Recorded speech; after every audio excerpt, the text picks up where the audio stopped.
Hey guys, welcome to Song Science.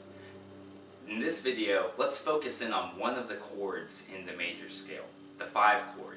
It's called the dominant chord because it's really powerful. It dominates the sound of songs. When you throw it in, it changes the direction of the song entirely. And so let's focus in on it. I want to play an example so you can hear just what I'm talking about.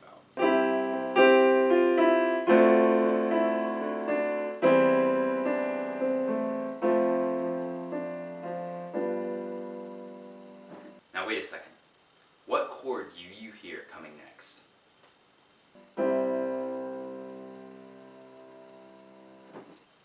So you hear that after the dominant chord, and after that dominant seventh, which is just when you take the root note, then skip to a third above the root note, skip to a fifth above it, but then skip the sixth and add the seventh. So you have the root, the third, the fifth, and the seventh of that chord. When you add that dominant chord in, it kind of pushes the song back towards the tonic chord. And the tonic chord is the chord built on the first note in the scale. So we can say that this dominant seventh chord resolves to the tonic. It creates dissonance, but then that dissonance resolves to something that sounds really good. And this is important because this relationship can help us create closure in a song. If you want to end a phrase, you can put the dominant in there, and then you know that the phrase is about to end back on the tonic chord. Now, the simple way to do this is to just use the 5 chord in the key and then resolve from the 5 chord to the tonic chord. But really, you can kind of hijack this dominant function and push your song in other directions as well.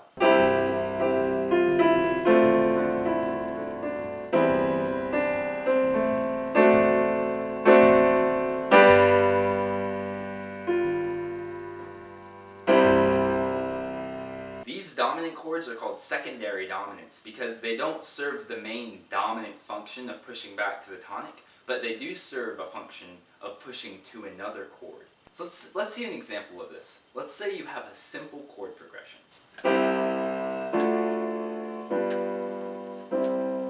Sounds good enough. But let's say that you want to increase the motion to that 5 chord that will then lead to the 1 chord. What you can do is you can go a perfect fourth below the root note of the chord you're trying to target. So in this example, we're targeting the 5 chord. So if you go a fourth below the 5th note of the scale, you land on the 2nd note of the scale. Now this is where it gets interesting.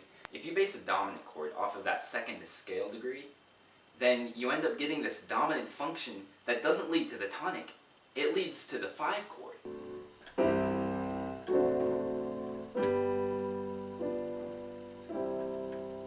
Now, to make this secondary dominant chord, we had to use a note that isn't found in the normal C major scale. And when you use a note that's outside of the diatonic scale, it's called using a chromatic note. Remember that diatonic means playing through the set, so it's kind of predictable. But chromatic means colorful. And so what we're doing here is we're kind of adding a little bit of intrigue and variety into the music we're writing by throwing in a note that's unexpected. So in this example, I built a secondary dominant chord that led to the 5 chord.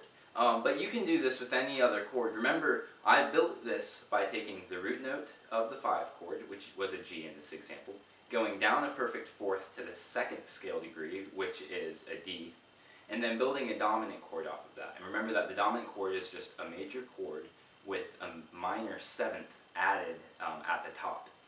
And so I encourage you guys to experiment. Don't just do this leading to the 5 chord. Try it with other chords and see what kind of cool effects you can get. And you can really come up with some interesting stuff. So just try it on your own. Listen out for it in songs and see what you can find.